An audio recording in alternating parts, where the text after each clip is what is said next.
ദുബായിൽ ജോലി ചെയ്യുന്ന പ്രവാസികൾക്കും ചെറുപ്പക്കാരായ പ്രൊഫഷണൽസിനും തങ്ങളുടെ പ്രതിമാസ താമസ ചെലവുകൾ കുറയ്ക്കാനുള്ള പ്രധാന വഴികളിൽ ഒന്നാണ് മറ്റുള്ളവരുമായിട്ട് അപ്പാർട്ട്മെന്റ് പങ്കിടുക അഥവാ റൂംമേറ്റ് ആയിട്ട് താമസിക്കുക എന്നത്. എന്നാൽ അനിയന്ത്രിതമായ സബ്ലെറ്റിംഗ്, അനധികൃത ബെഡ് സ്പേസുകൾ, സുരക്ഷാ മാനദണ്ഡങ്ങൾ പാലിക്കാത്ത താൽക്കാലിക മുറികൾ എന്നിവ സൃഷ്ടിക്കുന്ന പ്രയാസങ്ങൾ പരിഹരിക്കുന്നതിനായിട്ട് ദുബായ് ഭരണകൂടം വാടക വ്യവസ്ഥകളിൽ വലിയ മാറ്റങ്ങൾ വരുത്തിയിരിക്കുകയാണ്. 2026 4 നമ്പർ നിയമപ്രകാരം ദുബായിലെ ഷെയർഡ് ഹൗസിംഗ് അഥവാ വീടുകൾ പങ്കിട്ടുള്ള താമസം പൂർണ്ണമായും കൃത്യമായ നിയമപരിധിക്ക് കീഴിലാക്കി. ദുബായിൽ അപ്പാർട്ട്മെന്റുകൾ പങ്കിടുന്നത് സർക്കാർ പൂർണ്ണമായി നിരോധിച്ചിട്ടില്ല, മറിച്ച് കൃത്യമായ പെർമിറ്റുകളും സുരക്ഷാ മാനദണ്ഡങ്ങളും ഉറപ്പാക്കി അതിനെ ഔദ്യോഗിക നിയമ സംവിധാനത്തിലേക്ക് കൊണ്ടുവരികയാണ് ചെയ്തിരിക്കുന്നത്. ഒരു അപ്പാർട്ട്മെന്റ് വാടകയ്ക്കെടുക്കുന്ന പ്രധാന വാടകക്കാരൻ കെട്ടിട ഉടമയുടെ മുൻകൂട്ടിയുള്ള രേഖാമൂലമുള്ള അനുമതി ഇല്ലാതെ ആ ഒരു വസ്തു മറ്റൊരാൾക്ക് മറിച്ച് നൽകുന്നതിനെയാണ് സബ്ലെറ്റിംഗ് എന്ന് പറയുന്നത്.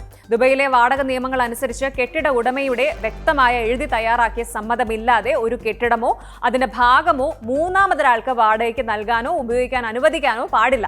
ഉദാഹരണത്തിന്, നിങ്ങളൊരു ബെഡ്റൂം അപ്പാർട്ട്മെന്റ് വാടകയ്ക്ക് എടുത്ത് അതിലെ മുറി കെട്ടിട ഉടമയോട് പറയാതെ മറ്റൊരു വ്യക്തിക്ക് വാടകയ്ക്ക് നൽകുകയാണെങ്കിൽ അത് നിയമവിരുദ്ധമായ സബ്ലെറ്റിംഗ് ആയിട്ട് കണക്കാക്കപ്പെടും.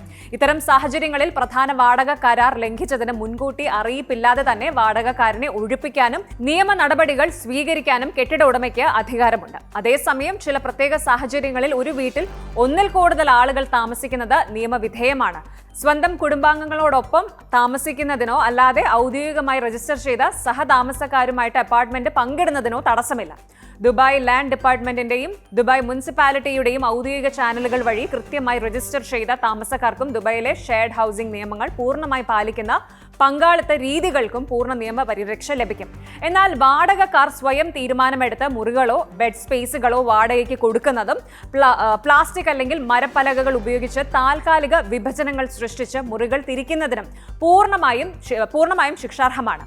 ദുബായ് ലോ നമ്പർ 4 2026 എമിറേറ്റിൽ ഉടനീളമുള്ള ഷെയർഡ് ഹൗസിംഗ് മേഖലയെ കൂടുതൽ സുതാര്യവും സുരക്ഷിതവുമാക്കാൻ ലക്ഷ്യമിടുന്നു. പ്രധാനമായും 3 വിഭാഗങ്ങൾക്കാണ് ഈ നിയമം ബാധകമാകുന്നത്.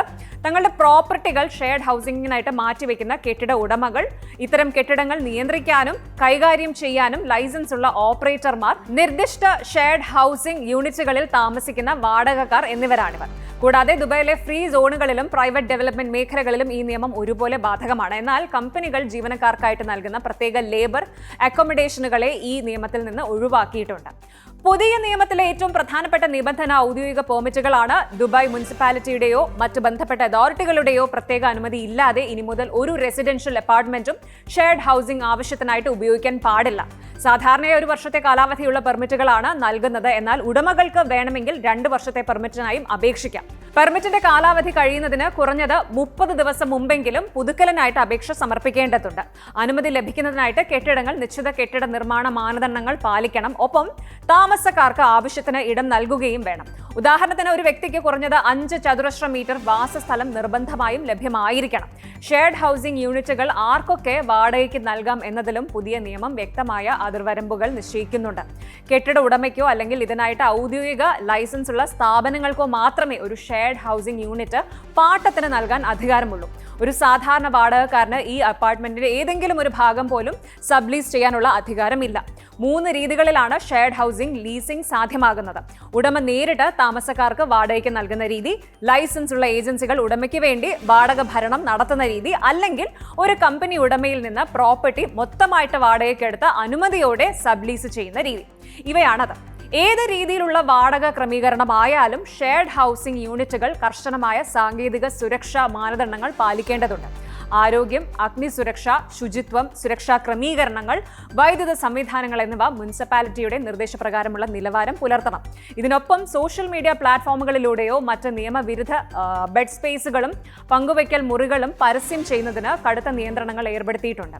ഡിജിറ്റൽ പരസ്യങ്ങൾ നിരീക്ഷിക്കാനും അനധികൃത ഇടപാടുകൾ തടയാനും ശക്തമായ മേൽനോട്ട സംവിധാനമാണ് വികസിപ്പിച്ചിരിക്കുന്നത്. പുതിയ നിയമങ്ങൾ പാലിക്കാത്തവർക്കെതിരെ കടുത്ത സാമ്പത്തിക പിഴകളും മറ്റ് നിയമ നടപടികളുമാണ് അധികൃതർ പ്രഖ്യാപിച്ചിരിക്കുന്നത്. ലംഘനത്തിന്റെ ഗുരുതരാവസ്ഥ അനുസരിച്ച് 500 ദിർഹം മുതൽ 5 ലക്ഷം ദിർഹം വരെയാണ് ആദ്യഘട്ട പിഴകൾ. ആദ്യ നിയമലംഘനം നടന്ന് 1 വർഷത്തിനുള്ളിൽ വീണ്ടും അത് ആവർത്തിക്കുകയാണെങ്കിൽ പിഴത്തുക ഇരട്ടിയാക്കുകയും പരമാവധി 10 ലക്ഷം ദിർഹം വരെയായിട്ട് ഉയരുകയും ചെയ്യും. പെർമിറ്റ് ഇല്ലാതെ ഷെയർഡ് ഹൗസിംഗ് നടത്തുന്നവർക്കും അനുവദനീയമായ പരിധിയിൽ കൂടുതൽ ആളുകളെ താമസിപ്പിക്കുന്നവർക്കും അനുമതിയില്ലാതെ താൽക്കാലിക വിഭജനങ്ങൾ നിർമ്മിക്കുന്നവർക്കും ഈ കടുത്ത പിഴകൾ ബാധകമാണ്. കേവലം സാമ്പത്തിക പിഴകളിൽ മാത്രം ഒതുങ്ങുന്നതല്ല പുതിയ ശിക്ഷാ നടപടികൾ. നിയമവിരുദ്ധമായിട്ട് പ്രവർത്തിക്കുന്ന കെട്ടിടങ്ങളുടെ വൈദ്യുതി, വാട്ടർ കണക്ഷനുകൾ വിച്ഛേദിക്കാനും ഇത്തരം അപ്പാർട്ട്മെന്റുകളിൽ നിന്ന് താമസക്കാരെ അടിയന്തരമായിട്ട് ഒഴിപ്പിക്കാനും മുനിസിപ്പാലിറ്റിക്ക് അധികാരമുണ്ട്. ഇതുകൂടാതെ നിയമലംഘനം നടത്തുന്ന ലൈസൻസ്ഡ് കമ്പനികളുടെ വാണിജ്യ ലൈസൻസ് റദ്ദാക്കുക, 6 മാസം വരെ സ്ഥാപനത്തിന്റെ പ്രവർത്തനം നിർത്തിവെക്കുക, പെർമിറ്റ് ശാശ്വതമായി ക്യാൻസൽ ചെയ്യുക തുടങ്ങിയ കടുത്ത നടപടികളും അധികൃതരുടെ ഭാഗത്തു നിന്ന് ഉണ്ടാകാം. ദുബായിൽ വാടകയ്ക്കായും ഷെയർഡ് ഹൗസിംഗ് ആയും താമസിക്കുന്ന പ്രവാസികൾ തങ്ങളുടെ വാടക കരാറുകൾ സുരക്ഷിതമാണ് എന്ന് ഉറപ്പുവരുത്തേണ്ടതുണ്ട്. ഏതെങ്കിലും ഒരു അപ്പാർട്ട്മെന്റിൽ മുറിയോ ബെഡ് സ്പേസോ എടുക്കുന്നതിന് മുൻപ് കെട്ടിട ഉടമയ്ക്ക് ദുബായ് മുനിസിപ്പാലിറ്റിയുടെ ഔദ്യോഗിക ഷെയർഡ് ഹൗസിംഗ് പെർമിറ്റ് ഉണ്ടെന്ന് ഉറപ്പാക്കുകയാണ് ആദ്യപടി.